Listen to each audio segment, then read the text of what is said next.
Welcome back to Design Auto Live. I'm your host, Chris Barta. My guest today is Erik Crutchfield of Crutchfield Custom Homes. If you don't know Erik, he's playing Monopoly in Dallas right now, like it's nothing, in Preston Hollow, in Highland Park, building big-ass houses and selling them for big money. Excited to have you, man. Yeah. Texas boy, too. Thanks for having me. Yep. And we're in Dallas. I love it. Yeah, we don't see that. You don't see a lot of people repping the Rangers. So I saw your hat and I was like, man, this is a cool guy. I got to know this guy. It's cool because I actually sold one big ass house to one of the Rangers players. Which one? So Garcia. Garcia? No shit. Yeah. Wow. What part of town is he living in? It was in South Lake.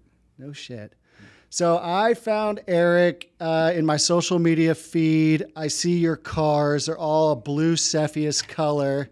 Senna, Urus, which you drove here today. 720, which is epic, which I saw you in Austin for that that thing Coda last weekend. And I wanted to get to know you and hear your story a little bit. I kind of read up on you a little bit, and your story is freaking crazy. But the ending, kind of the current where you are right now, is really exciting. So kind of tell people about what's going on with you right now here in Dallas. Yeah, man. I'm just, thank you for having me. Yeah, man. Just a real estate developer here in Dallas, and actually will be in Miami within the next hour. I'm closing on my first lot there. Exciting. So super excited about that. Been doing a lot of paperwork and shuffling all morning long trying to get this thing to the closing line. But yeah, man, I build big multi-million-dollar homes for 6- and 7-figure profits, you know. And you mostly focus on Highland Park and Preston Hollow. Focus on the prestigious areas of Dallas. Yep. And you buy land sites or tear down an old house and build a brand new house. Yep, either one. 90% of it is probably buying a home and demolishing it and putting a new one up. And how many of those are you doing? Like, how many are you going to do this year, you think? Probably 20 or so this year. Wow. Yeah. So you're wow, that's crazy. And you got into real estate how long ago? 7 years ago? Yep, about 6 years ago. And your first deal was like a duplex or something like that? So, yeah, I was actually in prison for 7.5 years. I was wild growing up, went to prison for a manslaughter charge, did 7.5 on a 10. I changed my life in there, started reading business books, self-development books. You know, remember, I never read a book in my life. I was a pretty bad kid. Got it suspended from school, kicked out of the house, all kinds of stuff. I was living on my own at 17. And this is in Oklahoma, or this is in this Texas? Is in Oklahoma. Right. Yeah, I moved here from Tulsa, Oklahoma when I was 19. So yeah, anyway, changed, read development books, business books, and yeah, I just chose a lane. You know, I didn't really know what I was going to do, but I always liked real estate. And so I was like, fuck it, man. I'm just going to do real estate. And sure enough, I read everything I could get my hands on about real estate. You're a big reader. If it's multifamily, rentals, burst strategy, you know, flips, whatever it was. I was reading everything as I didn't have nothing to do. So I just read.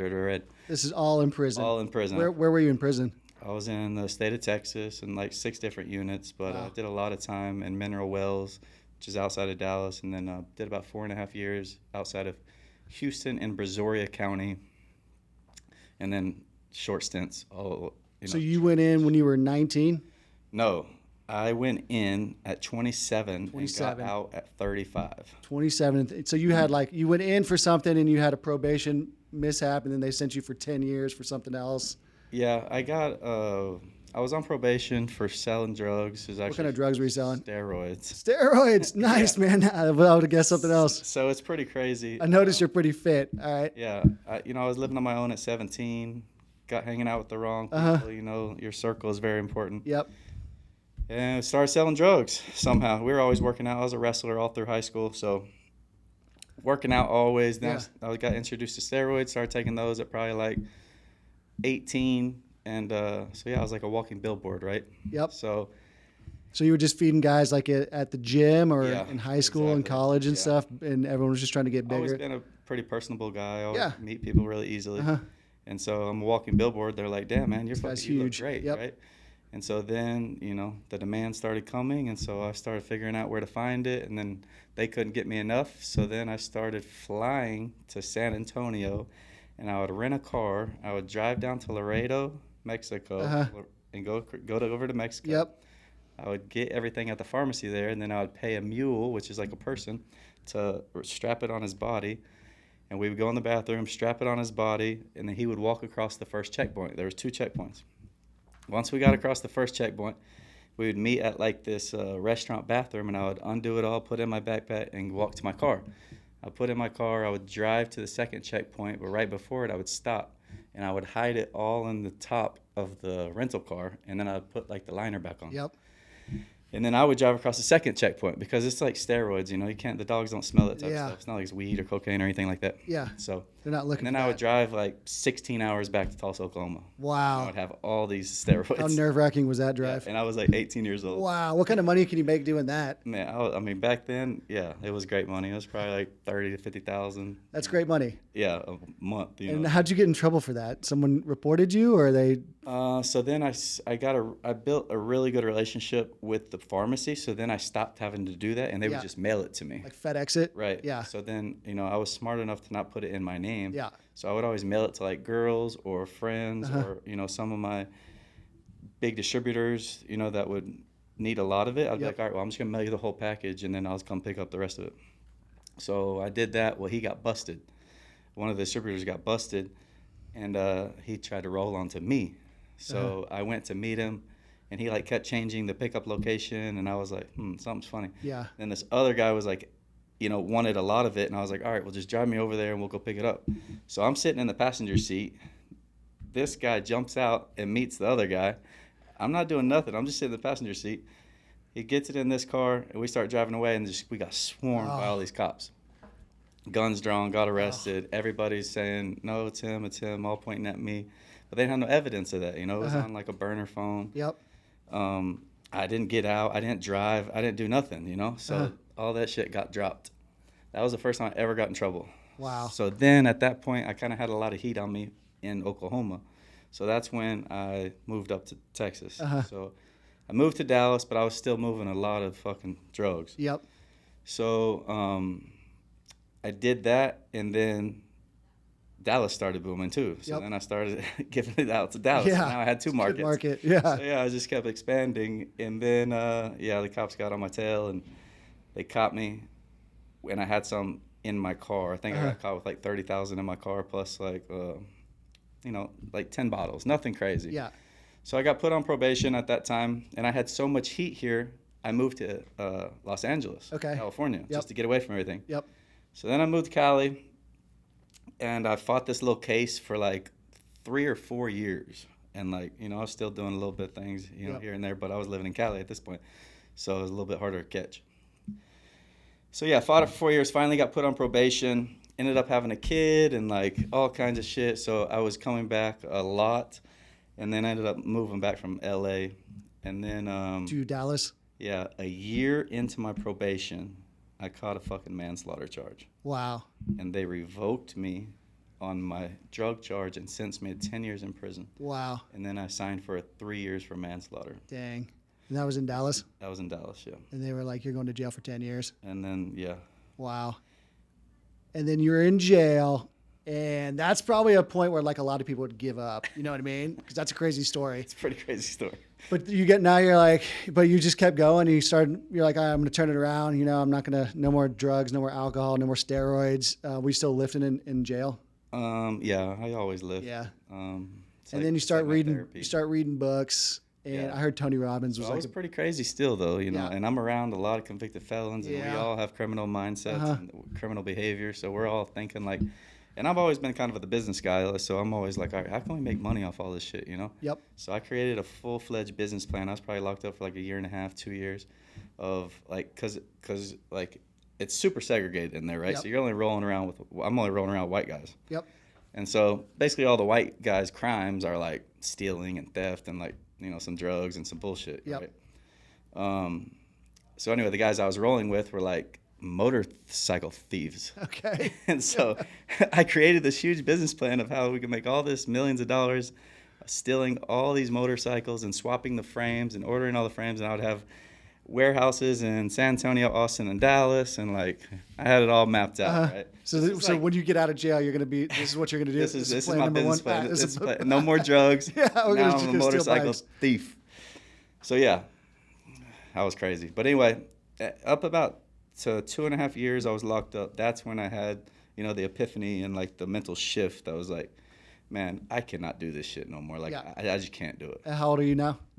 at that point I was like 29. All right, it's a good age. That's kind of when it turns around. And I was just like, man, I can't fucking do this anymore. You know, I'm sitting in a cell.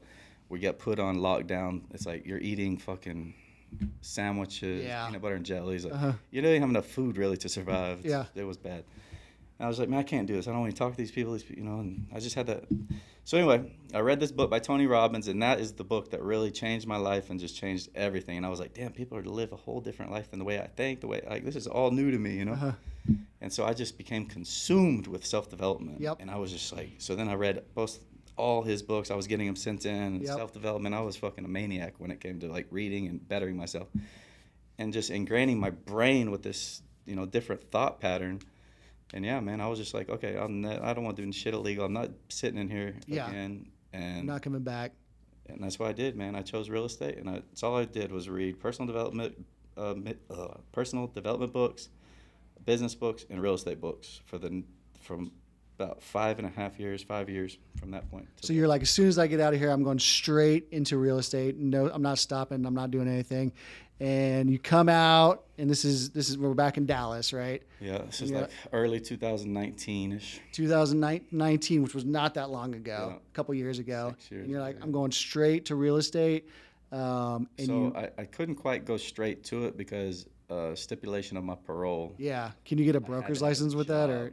No. I tried to get my real estate license. They denied me for my felonies. Yep. Which you can do it, but I was so fresh and so new that I couldn't get it. I could probably do it now. You know, and plus I'm not on parole anymore. I was on parole for 2.5 years.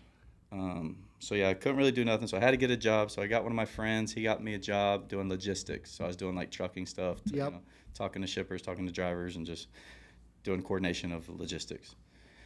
And then in the meantime, I still wanted to get into real estate, right? So one of my buddies kind of helped me find a flip property. So I could kind of get Flips were big back in 19. Everyone was flipping houses so on the internet. I could get my hands dirty and figure out, you know, that type of stuff. So ended up doing that, borrowed like $200K from friends and family for that. And it actually was a success, man. I made $53,000. I was out of prison like 6 months. That's crazy. Yeah. So you found a property. You're like, we can buy it. Did you fix it up?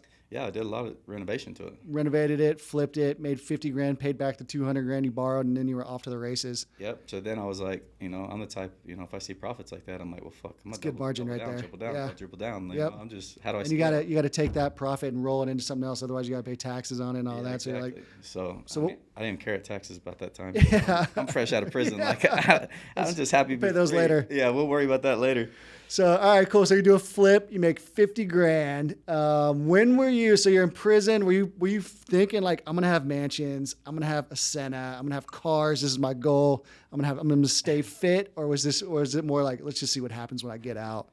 So I had the vision board, man. I had the self-development books will tell you to do everything. Yep. And I have no time, like I had all the time to do everything. Yeah. So like I had created the vision boards. I did, you know, the affirmations every day. Yep. And, you know, I was doing everything. I didn't give a shit. I was like, I got to change. If Tony Robbins says it, I'm doing it. That's right. And that's exactly what I did. Yeah. So like I was looking at all the vision board every night and like, you know, creating it.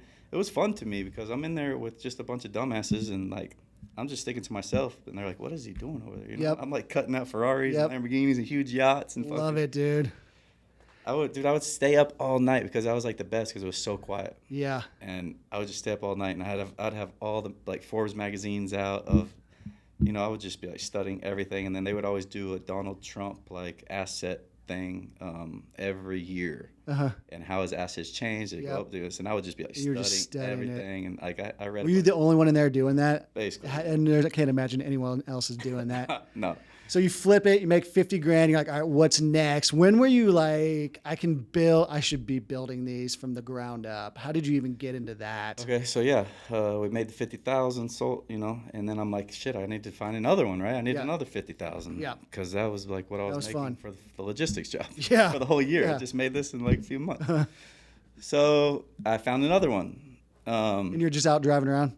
Yeah, I was a maniac when I got out. Like I would fall asleep with the computer on me. I would just research everything. LoopNet and were you thinking commercial or residential, or you were just looking for something? So what's crazy is I studied majority commercial real estate, all multifamily. I had I can talk to anybody about multifamily because I know everything about it because I studied a shitload of that. Yeah.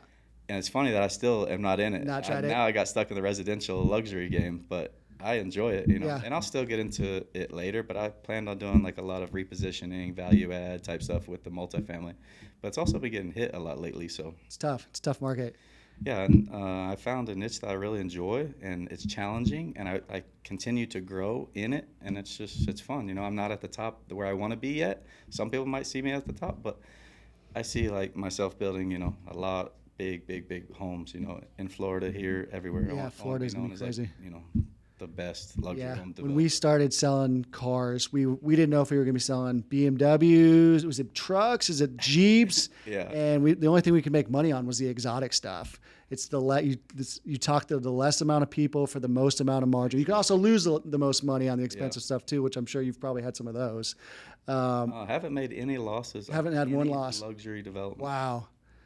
Yeah. That's crazy. Yeah. And kind of tell people about what you're building. I've seen them on the internet. They're freaking cool. I don't even know what you call them. I mean, like I said, it's been a growth the past 6 years. You know, I started building $450,000 townhomes, which goes back to the story. I made $53,000. I found another lot to flip. It ended up being a bad purchase for a flip because the whole street was building these 4-story townhomes that overlook downtown. Yeah. And this flip was like, it was still just a shitty ass house. Like, there's no way. Remember what street it was? Brand new like these, and there were duplexes, and this was still. And I had the same size lot. So, anyway, I had to throw the flip out, you know, the window, and be like, I got to figure out how to build this brand new, or I need to sell it to a builder. But I knew I had something good on my hands. I just didn't know how to build. So I interviewed a bunch of builders. And some of them were like, oh, yeah, you know, we'll do it for $200, pay me $100K, I'll build it for you. But nobody was like, look, I'll teach you. You know, I know you're out of prison. Like, I'll show you how to do this because I know you want to do it. Right? Yeah. Nobody really, I didn't get that vibe off any of these people. People don't do that. Yeah. So I called up my buddy that kind of held my hand through that first flip. And I was like, look, man, I know you've never built anything brand new, but you can fucking help me do this. And I already own this shit. So let's figure it out. Like, you know, I'll split it with you 50-50. I don't even care. And, he was like, all right, let me do some research. He did some research, and sure enough, he helped me. So we ended up fucking figuring it all out, building this duplex, getting the plans, get a permit, everything. Wow. I mean, it was a big endeavor. Yeah. Like, that's a lot of work. Yeah. Plumbing, electricity. Yeah. And then I actually leveraged that land. I owned it for $200,000. I borrowed the same money, bought it. So I owned it cash. I leveraged it for the construction loan on this one, and for the lot and the construction loan on that one. So I had built 2 duplexes here. It was 4 units. While these were being built, the other one came available. So then I figured out how to buy that one. And so I built 6 units there, made over $500,000 on this project here. What street was that on? This is on Munger in Dallas. It's over by E-Bar. It's in East Dallas. Yeah. Yeah. If you go over there, you'll see townhomes everywhere. That's all it is now. Yeah, like it tore all the other stuff down. Yeah, and I brought like a Miami flair. It was like, mine looked like really modern and cool on the outside, white stucco. So it seems like you have good taste. Yeah. Where did that come from? Just born with it? Yeah, I don't know. And you like white and where did the blue Cepheus, like the blue color, it's just your style? I think I saw like one dude wrap his whole fleet like that, and I was like, man, I'm going to do that. In prison. Oh, yeah. Like, that's right. It's been in your head. Do this when I get out, you know? Uh-huh. And then sure enough, it came. So we went from a flip to 6 townhomes, which made another $500,000. Yeah. And now you're thinking a house. So after that, I went to commercial actually and built a 5-unit commercial project. So in Dallas, 4 units and less is residential, 5 units and up is commercial. Different codes, different inspections, different permitting, different planning, all kinds of stuff. So I did that. Now that one took way too long. Yeah. Way too much headache. Yeah. And the profits were fucking very low. Yeah. And I sold it to one investor, you know, the bottom all Airbnb him. He still owns it. And then from there is when I went into the single family space, and I started like just researching, you know. Yeah. I went looking at some houses, and I remember walking into this house. I was out of prison maybe like a year, and I was like, holy shit. This is exactly where I see myself. Yeah. Like, this is where I want to live. It didn't have a pool. And I was like, if this house right here had a pool, like, I could live out the rest of my days in this house, you know? Well, sure enough, about a year and a half later, I bought a lot, like, directly behind that house and built a bigger house with a pool, and that's my personal home. Oh, nice. Yeah, and I was out of prison probably, like, 2 years. That is crazy, man. Yeah. And what were you driving then? When did the cars come? You were putting it all into the real estate? I didn't spend a penny for 2.5 years. So you're just taking a pickup truck around town or something? Yep. Yep. I mean, so I started working the logistics job, and my buddy had 2 cars. He had a pickup truck, and he had a Jeep Wrangler that was kind of jacked up, all cool looking, right? And so he loaned me that, and I worked it off through my job, and I paid him like through every paycheck. So then I got that. Then once the real estate started picking up, I went and I traded that in for a Chevy Silverado 1500, which I still own today. I gave it to my workers. And then I drove that around. Like, that was nice. It was like LTZ, leather, air-conditioned seats, you know? That's what I wanted. I wanted the air-conditioned seats. So, yeah, I drove that around forever. Now my workers got it, and it's fucking so messed up. I'm just like, you guys. I'm also thinking you're right at the beginning of COVID. So you're getting in the market, a new market for you, but you're figuring it out right as the thing's about to take off. Yeah, and the good thing about COVID is they locked everybody down besides builders, you know, and construction and stuff like that. So like I was going to work every day, we're still building, and then the prices went through the roof too. So like the profits were great. So that's why I was like, damn, this is awesome. So like I said, I didn't spend a penny, man. I had like hundreds and hundreds of thousands of dollars, like probably $700K in my bank. And I've been out of prison like not even that long. That is crazy. And I don't spend nothing. Like I'm talking not even a penny, nothing. No clothes, no nothing. No. What does your mom think of all this as this is going on? Do you still? I don't think they really knew what was going on. Yeah. Yeah. Nobody now they do. Yeah. I think they had that epiphany here recently. Yeah, they're just figured it out. In the past like 6 months. All right, I think he's successful. I think he's doing it. Yeah, he's doing what he said he was gonna do. Yeah. That's awesome. So now you're focusing on Highland Park, and you're just building. How you kind of have your layout. This is how many rooms. This is my pool. So this townhomes started out at $450,000 to $500,000 each. Yep. Then I moved on to that. I sold it for $2.3 million for the 5-unit. Then that's when I got into the single families. This is all with the same partner. Okay. So we did 3 single families right by that home that I really liked. And they each sold for like right around $1 million, like 1 million, 1,050,000, 1.1, something like that. And that was my first foray into residential single family home. It was $1 million house. Wow. Right out the gate. Yeah. So is it easier to sell that than the $400,000 house? I don't know. That's just what I started with. And who's selling them? Not you, right? Yeah. So that's the cool thing about it. Like, you don't have to deal with people. Build it, give it to the realtor. Realtor goes to work. You go by every day and check on lighting and make sure that they're doing what they're supposed to do, because I see your stories on Instagram. It's as far as construction, and I built 60 homes or so by myself. No team, no nothing. Like all by myself, checking on it, doing this, doing that. Now I have project managers and stuff like that. But yeah, I don't really need to be there as much now. Yeah, it's kind of up and running. Plus I have all the contractors that have been working with me for a long time, so they know like what I expect, and so. Yeah, that's awesome, man. They do what they need to do. And then when were you like, this is an interesting, your story's crazy. You're like, when should I start putting this on social media and like putting it out there and driving a green, $1 million car? Should I be doing this? Does it help with business, or do people not care? So the car came into play 2.5 years probably. Once I filled up the pipeline, I had already built a bunch of stuff. I knew the pipeline was coming in. So like, I knew like every few months there was going to be like 6-figure checks in my account, right? Yeah. So then, good friend of mine that I hang out with went and bought a yellow Lamborghini, and I went up there, dropped him off when he picked it up, and I was like, bro, this isn't gonna be fun to drive around by yourself, like Yeah. So then the next week I went and bought a McLaren 570. Yeah. Because I was like, dude, I make more money than you. Like, what the hell? That's a good one. $150,000. Yeah. It was great. Did it break? No, it was perfect. Good. It was a good one. I drove it for 2 years, and it was great. It's awesome. And then I went and bought like a Rolex. Yep, got to get the Rolex. Got to get the Rolex. Got the Rolex and the 570. I thought I was the man. Yep. Out of prison like 2.5, 3 years. And yeah, man, that's how the car started. And then, I just kept working, building the pipeline. Then investors started approaching me, and then I partnered with one guy for 7 homes, partner with another guy for 4 homes, partner with friends for like 3 homes, 4 homes. Did one with my mom. Did one with my sister. Like, I've done a bunch with just family, friends. And yeah, I mean, they've all been successful, so. That's amazing. So you haven't lost money on one real estate deal. That's amazing. No, not new construction. Are the investors finding you word of mouth, or are they finding you Instagram, or? Not really. I wasn't really too big in Instagram. And, Instagram has kind of been a new thing for me as far as probably like the past year and a half, 2 years. I still like don't like to talk, honestly. Yeah. I mean, I'd rather sit home and read books too, for sure. I'm not a talker. Yeah. And you know, a lot of people are. My fiance, she'll talk your head off. I mean, we'll be here all night. Yeah. So, you know, everybody knows I don't really talk too much. Yeah, it's good. I have to with the social media shit. It's just like forcing myself to, you know, make the reels. Make yourself uncomfortable. Podcast, yeah, totally. All stuff. So now I'm starting to like, you know, lean into it more and enjoy it, but it still feels a little bit unnatural. You ever thought about writing a book?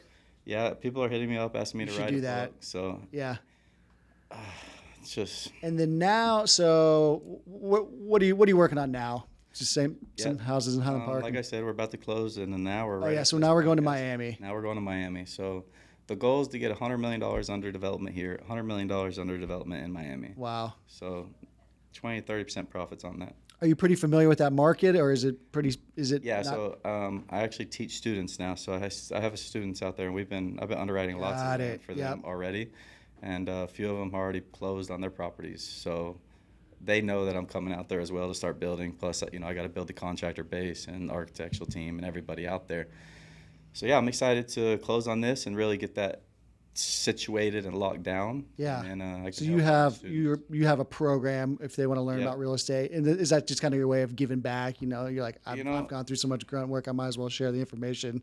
No, it didn't really start. If you would have asked me, you know, hey, why don't you teach this? I would have been like, fuck. Yeah. I'm trying to fucking, you know, make. What do they need? Yeah. Millions and millions of dollars through development. Like, I don't care to teach nobody. $1,500 here and there or whatever. But when, you know, when people start hearing my story, they're like, dude, how? I want to do this. Like, how did you do it, you know? So all that came organically. It was probably last December 2023. December 2023, I was like, you know what? I want to, because I own a lot of rentals homes too. I heard you have like 100 and they drive you nuts or something. We haven't talked about any of that shit. So you were just picking them up the whole time on the side? Yeah, so I'd make profits off the new construction, and then I would just buy rentals with it, you know, and then I'd invest also into more of the pipeline for the new construction. Yep. And sure enough, I just built it up into this massive company, and now it drives me fucking crazy. Yeah, it's just too management. Water's broken, and the tree fell over, and headache. Sorry, I forgot to mail the check. That kind of stuff. Yeah. Rent, and they short you like $200, and you just got to keep track of everything. Oh yeah, this guy's lease is expiring. All that stuff. I can go build a house and make $2 million. Yeah. Profit on one house. Yeah. Or I go over here and deal with this fucking headache that I probably lose $2,000 for the year. Yeah. Do you have property managers for that? I did, and then you got to go through them. And then they just hit you up too. So it's like I could just talk to this guy's. I had a third party one, and then you know he's like holding back funds. I'm like, dude, what? Your wires? The wire's always wrong. Yeah, I noticed it's always wrong. You got to manage that, and then so I was like, all right, I fired them. I hired them in house. Got them in house.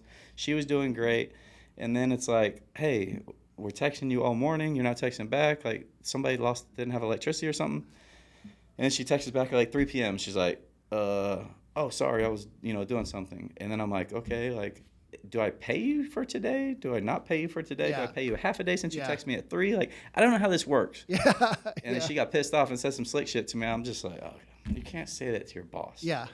So then. So you have 100 rental homes ish? Yeah, I've been selling them off. So I'm at 65 now, but my fiance, I taught her the game. So she has 30. So we still have 95. Do you renovate any of those, or you just rent them out? I was buying them from $80,000 to $130,000. And these are all in Dallas area? Yeah, all Dallas. Yeah. They're very bad, 80 to 130. And then I go in, I probably dump like 30 to 80 into them to bring them up, you know. Yep. And then I'll, you know, refi and do the whole burst strategy, refi all the money out, lease them up and all that stuff. But yeah, I've done it all, man. I've wholesale deals. I wholesale a deal, made $200K on. I've done everything. I've done flips. I've done $1 million flips. I've tried everything in real estate, and I keep coming back to real estate development. I mean, it's just new construction. It's just better. You can systematize it. You're starting from absolutely like brand new everything. Yeah. You know everything's gonna be brand new from the city mains all the way into your house. Oh, they don't break. Everything's brand new. Yeah. Like the $1 million flips, man, if the realtor is really good, she's gonna like get you to come off the sales price a lot, and she can do it through inspections and just different things, and they can see what that house is worth, whereas yours is brand new, and it's like, what's it really worth? Exactly. It's kind of like a you can't pick it apart. So like when you're doing a flip, you only have so much budget for so much stuff. Right? Yeah. So you can't maybe fix the whole Zillow says it's electrical worth house. $750. I don't care if you put some money into it. It's Yeah. probably worth. And then, but yours is brand new. You kind of set the price, and you Yeah. negotiate a little if you even need The market to. still sets the price, but yeah, new construction always sells for a premium. Yep. And it's just a lot better. And then now that you've been doing it so long, you're pitching it to these guys are hitting you up and they're bringing you deals. Or I want to learn from you. Right. And some guy in Miami is So, like, you should come check out Miami. So it's kind of back to the coaching. Yeah, it's like a brilliant way to find stuff. So that came to me organically because people know me. They saw me. Yeah. I'm driving all these cars. I live in a big ass house. Like, and they're like, "What the fuck? You're just locked up." Like, dude, I'm over here struggling. I didn't go to prison. I've been struggling for 30 years. Yeah. Like, what the hell did you do different? So, I tell them what I do. I tell them this. I tell them that. And they're just like, man, teach me. Like, can you teach me? So I knew the demand was there. So last December, I told my girl, I was like, hey, I'm going to host a master class. I'm going to charge $1,500. I'm going to teach all these people that keep asking me. I told her if I sold 10 tickets, I'll be happy. It's 15K. This is in person or a Zoom call? All right. Yeah. So you're going to hold a master. This is in person. Yep. I had no curriculum. I didn't know where to rent a place. I didn't have anything ready. I went to eat breakfast with a friend. I said, hey, how do I put a Stripe link out on my Instagram? Yeah. He teaches me how to do it. And I did it that day. I said, hey, I'm hosting a masterclass teaching real estate development from A to Z, my exact story and blueprint of how I went from nothing, walking out of prison, to fucking where I'm at today, And, dude, I sold 40 tickets immediately. Yeah. And so I was like, holy shit. Now I gotta perform. It's like $60K. So now so then I go to work fucking creating, curriculum and what am I teach and all this shit. Stuff you can't even get in school, by the way. Yeah. Yeah. And I had to create it like based off my personal story. Yeah. And I don't even know how to do that. And so then I went to my lake house and just like zoned out and got all these pieces of papers out. And I just was like, all right, where is your lake house, by the way? It's at Cedar Creek. Yeah, I went out there for a while too. Yeah. It's dope. We love it. So I got a super aeronautique boat, man, jet ski, fucking side-by-sides, all kinds of crazy shit. But it's cool. And I remodeled it and took it down to the studs, and it looks fucking awesome. So anyway, I put all the papers out and just fucking went to town making like, what would I do if I was starting from scratch? Based on the story of how I did it. And then I just wrote it all out, man. Got all these slides together and then sent it off to like this editor, and he edited it and brought it to life. And shared my pictures and stuff and some of my projects and some of my budget sheets. And yeah, man, that was how that first one, I was like, we did it. Yeah, so now you are Tony Robbins, giving back, It's crazy. This is the blueprint. This is what I did. It worked for me, and I did it in 7 years. You guys have had an easy life the whole time. You still can't make it work. Exactly. They got a good response. It's awesome, man. So then... did you enjoy that? Did you enjoy presenting that, or were you like, this is I was for me? super nervous. Yeah, I hate talking in front of people. I remember like walking in front and everybody, all these people are sitting there and shit. I got the fucking screen here and I got the clicker and I'm like, fuck. I remember I couldn't breathe for like 3 minutes while I'm talking. And I was just like, then I kind of chilled out and then I still get a little nervous, but not really now. I'm like, all right, these people paid. Yeah, they paid to come see me. Yeah. Like, I'm here, I'm ready, let's do it. Awesome. So yeah, I like it now. It's cool. And now they're finding it all over the country. You guys are hitting you well, it was in person for like the first 6 months. And then, I kept doing it because that's $60K. So I'm like, all right, let's do it again. I'll teach more people, Yeah. So then did that. And then it grew into like actual mentorship, actual courses, actual all that stuff, which I knew nothing about. Like, I'm a real estate developer is what I do. Other than that, sold drugs, so it's really, I've always been a hustler though. Like, whatever I went into, I'm going to hustle and figure it out. It's the hustle, it's the drug, it's the checkered pass hustler, slanging drugs, slanging real estate kind of mindset. I just needed to hustle something legit, and so. With great margins. Exactly. There's no cap on real estate. Yeah, real estate development is just like, and so you see me, starting at 450 and now I'm building 8 million in Dallas, it's just crazy. See a guy hustling at 7-Eleven, but he's gonna make $15 an hour, and so you do the same hustle, finding stuff on the street. Real estate development changed my life, honestly, man. And that's why I'm such a proponent for it, because I didn't know what I was gonna do. I do remember sitting in my cell like, what am I gonna do, man? I've been locked up for like 5 years. Like, everybody around me has gone out and came back. Like, people. Yeah, they just haven't changed. And I'm like, I can't do this no more. I'm not going to do this. I'm already 2-time, convicted felon. Yeah. My mom's mad at me, whatever it is. My family thinks I'm a loser. Everybody, like, I don't want to come back. Yeah. And, like, what am I going to do? I have zero skills. I have zero education. I didn't go to college.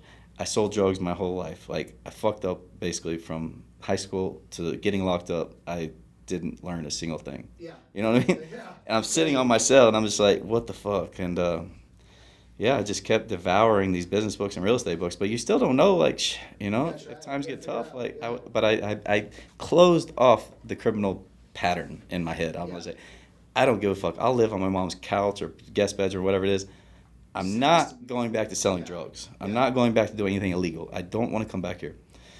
And yeah, once I just shut that off and made it not an option, and it was just like, you got to make it or you're not. So once I started seeing, I'm so glad that first flip, because if that first flip wasn't successful, then I might not be here today. I might have tried something new, But it was, and so I doubled down and that one turned into the new construction. And then I was like, damn, this is bigger profits, and it was easier. So then, I went off and kept doubling down, and now it's just growing, and bigger homes, and here you go. And so we'll see where we are 5 years from now, but this past 5 years have been a wild journey. That's awesome, man. That's a great story. So we already took over Dallas, now you're heading out to Miami. How much is that house going to be? So this one's not on the waterfront, but the land's $1 million. It'll sell for like probably 5.5 to 6. Wow. So there's waterfront, there's a street, and then there's my house. So the waterfront ones are selling for $13.9 million, so $14 million. And my appraisal come back at $5.5 million. So I'm like, how? It still doesn't seem right to me. Like, how am I have water views but not on the water, selling for less than half? So I'm taking the gamble, thinking that this is going to sell for like 7 or 8. And if it does, it's obviously I underwrote it, and it's still going to pencil out at like 1.8 million profit on it. But if it goes up, it's going to be like 2.8, 3.8. So. How long does something like that sit on the market out? Depends on permitting. I'm outside of Miami. It's in a little bit different jurisdiction, so permitting's supposed to be fast, but I don't know yet, and so I don't like to talk about it. But they say it's a lot faster, so we'll see. And the guy that brought you that deal, what kind of partnership do you have with him? So that was a wholesale deal, basically. He came to me to partner with. He found you because of the program? Yeah, he's actually one of my students. Awesome. Lower ticket though. Yeah. The course, the low ticket student, and he came to me to partner with him and give him the money for it. Yeah. But I'm like, dude, I'll just buy it. Like, I'd rather let me just do the whole deal. Yeah. And then because I liked it, it was like 11 minutes away from my spot out there now, and I can see it from my balcony. And so I'm like, dude, this is perfect. It was just perfect. I really liked it. So I was like, look, man, I'll give you $75K just to fucking give it to me. The finder's fee. Yeah. And he was like, all right. And then I told him, look, I'll even help you build it, help me build it, and I'll pay you, more money to help me. Yeah. And he was like, let's do it. I was like, all right, let's do it. We signed it, and I signed with the notary in about an hour. That's awesome. Yeah, right after this. That's So yeah, great. super excited, man. And that's how I kind of get into everything. I get in, and then prove the concept, and then from there I'll scale up. You figured it out. Yeah. Yep. And then you were out there. Was that the last trip you bought the Senna? Went by Cario. Oh yeah. Jacob's like, yeah, you know what you need right now. So yeah, when I filled up the pipeline, I got the first McLaren 570, right? Which is a good start. And then I don't know when the other cars. I think I went and got because you gotta remember, like, I was gone for 7.5 years in prison, so like I don't have no credit. I don't have anything. So to go get anything is like really difficult. Yeah. So the fact that Lamborghini of Dallas lent to me on a McLaren 570, I was like, damn, this is crazy. So anyway, once my credit started, because I bought that first truck, then I got the McLaren, so now my credit's getting better, and now my credit's like 1 point away from perfect. It's like 849. Wow. But yeah, so it was slow. It felt slow. People from the outside looking in, maybe it looks fast, but every day I'm like, fuck. But anyway, I think the second car I ever bought was a Urus, and that Urus. Is it the one outside, or is that? Yeah, the Urus. Yeah. So I bought that for my girlfriend. That's a great car. Oh no, I bought another car. I bought her. We had just started dating, maybe like 3 months, and she drove this little SC430 Lexus drop top. You're a car guy, so you know what it is. Yeah. And I'm Everyone like, loves those. It's yeah, just a hard top. but I hate small cars. Yeah, it's tiny. And girls, So I was like, I can't. And I had a work truck, so it was always dirty, mud and stuff was in it. But I wanted a nice car to where we could like go out to dinner and So like we were dating 3 months. Her birthday was coming up. I went and bought her like a Porsche Macan SUV, white one. Yeah. It was nice. She loved it, and she was like, "Holy shit!" You know, it was 3 months dating. Yeah. But I just really wanted it because I didn't fucking want to drive around in that car. Yeah.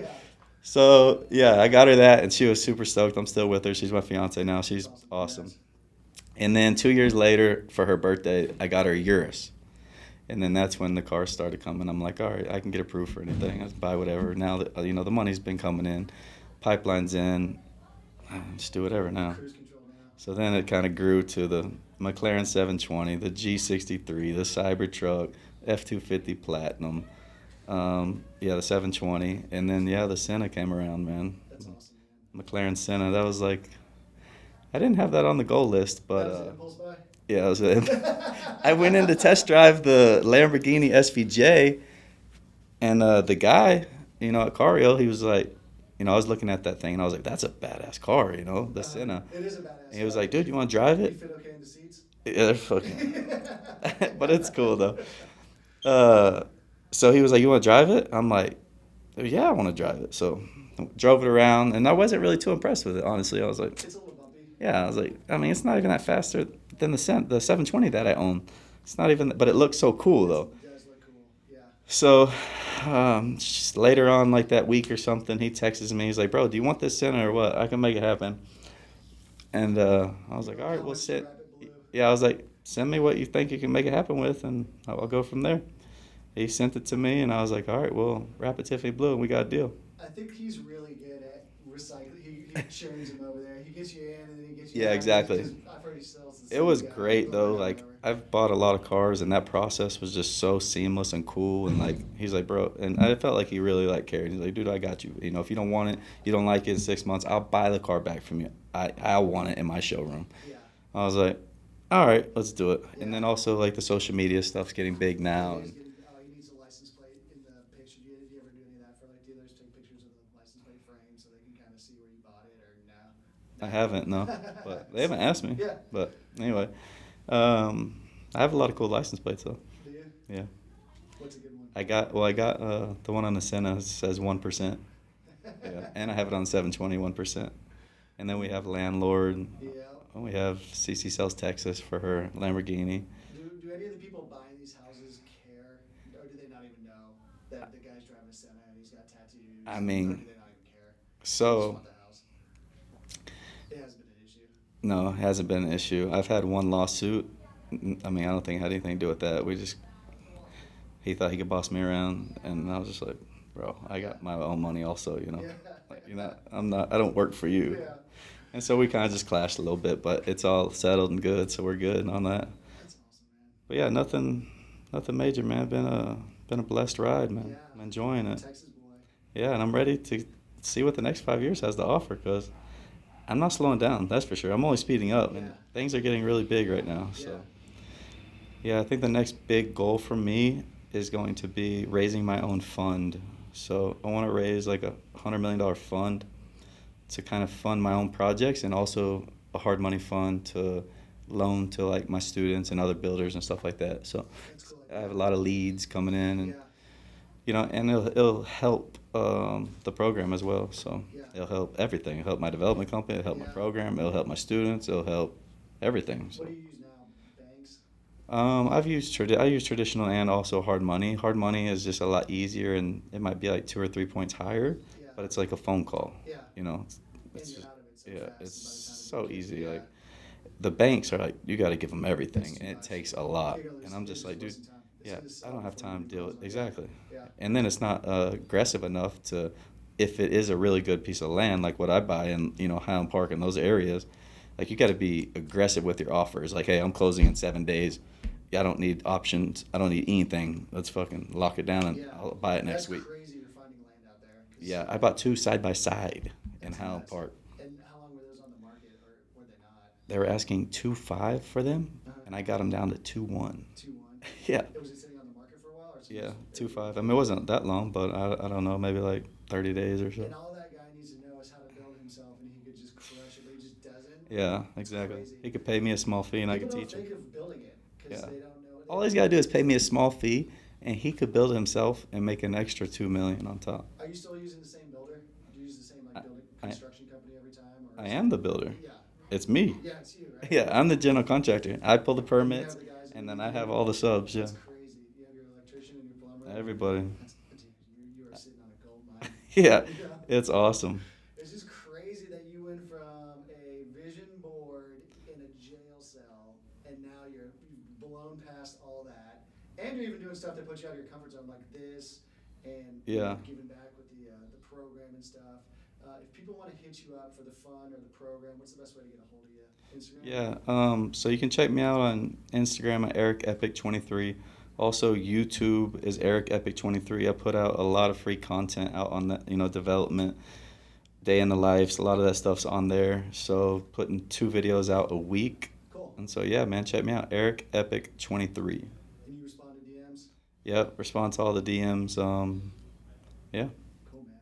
Well, hey, Texas boy, done well for himself. If you see his houses for sale, put it in an offer. Yeah, come buy them. I don't know if there's much wiggle room on them. Or if you see him in Miami, say hi to him out there. But, man, that's it, man. Anything else you got for the people? Or? No, man. I think it's good, man. That was a great conversation. Yeah, I think it was a great conversation. So. I'm Chris Barta. This is Design Auto Live. Erik Crutchfield. If you need us, hit us up. Thanks for tuning in. Thank you.